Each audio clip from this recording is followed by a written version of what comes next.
নমস্কার বন্ধুরা, welcome back to my another blog. আবার একটি নতুন ব্লগে সবাইকে স্বাগতম জানাচ্ছি। আজকের ব্লগটাও রান্না দিয়েই শুরু করছি। আসলে দুপুরের রান্না করার সময় থেকে ভিডিও করছি, সকাল থেকে সোনাকে নিয়ে ভিডিওই করা যায় না।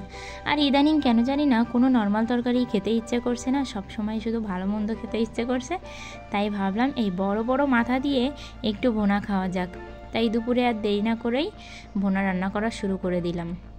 অনেকেই বলে শুনি ঠান্ডার সময় নাকি বেশি বেশি ভালো মন্দ খেতে ইচ্ছে করে, কিন্তু বিশ্বাস করেন আমার না গরমকালেই বেশি ভালো মন্দ খেতে ইচ্ছে করে। শীতকালে ওর বাবা খাবো নাকি কখন লেপের তলায় ঢুকবো সেই চিন্তাই বেশি মাথায় থাকে, আর এজন্য অত ভালো মন্দ খাওয়ার ইচ্ছে থাকে না। আর এই যে আমার গল্প করতে করতে কিন্তু রান্নাটা কমপ্লিট, দেখতে কিন্তু অসাধারণ হয়েছিল।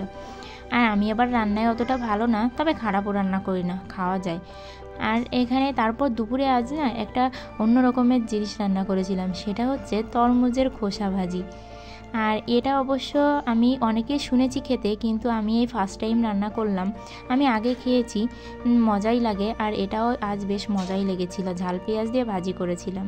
তারপর দুপুরে ওকে অনেকক্ষণই চেষ্টা করছিলাম একটু ঘুম পাড়াবো, আমি নিজেও একটু ঘুমাবো, কিন্তু ও কিছুতেই ঘুমালো না, ওখানে বসে বসে পাউডার মাখছিল। তারপর সন্ধ্যায় আমরা বেরিয়ে পড়লাম। আমার একটা টিউশনের কথা আসছিল, ফোন দিয়ে বলছিল দেখা করতে যেতে, তাই কিন্তু সোনা বুড়ো আর আমি বেরিয়ে পড়লাম তাদের বাসায়। আর তারপর সেখান থেকে চলে এসে দুষ্টু তো দুষ্টুমি করতেই আছে, আর একটু বাদে একটু ভিডিও করছিলাম। আর সে এখানে বলছে তার গায়ে তো অনেক ঘামাচি উঠে গেছে, সে এখানে আমাকে পাউডার আনতে বলছে, আর বলবে মা গ গ পাও পাও এরকম বলে বলে না আমাকে বোঝাবে। আর তোমাদের তো আগেই বলেছি যে ওর কথা বলা নিয়ে একটা ব্লগ করব, তাই কিন্তু তোমরা অবশ্যই আমার ভিডিওগুলো দেখবে। আমি খুব তাড়াতাড়ি ওর এই কথা বলা ব্লগগুলো নিয়ে চলে আসব। আর নিত্য নতুন আরও অনেক ব্লগ আসতে চলেছে, অনেক ভিডিও আসতে চলেছে, সবাই মিস না করে কিন্তু দেখতে থাকো।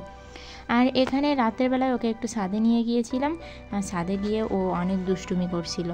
আর তারপর এখান থেকে ও আমার কাছে না থেকে দিব্যি দেখো ওপাশে কিন্তু চলে গেছে, গিয়ে ওই জানালার কাছে দুষ্টুমি করছে। আজকের ভিডিওটা তাহলে এ পর্যন্তই। ভালো লাগলে অবশ্যই লাইক কমেন্ট করবে, আর সবাই আমাদের একটু বেশি বেশি করে সাপোর্ট করবে। আর ফেসবুক পেজ থেকে দেখলে পেজটি অবশ্যই ফলো করবে, আর ইউটিউব চ্যানেল থেকে দেখলে চ্যানেলটি অবশ্যই সাবস্ক্রাইব করবে। সবাই ভালো থেকো, সুস্থ থেকো, সবাইকে টাটা, বাই বাই।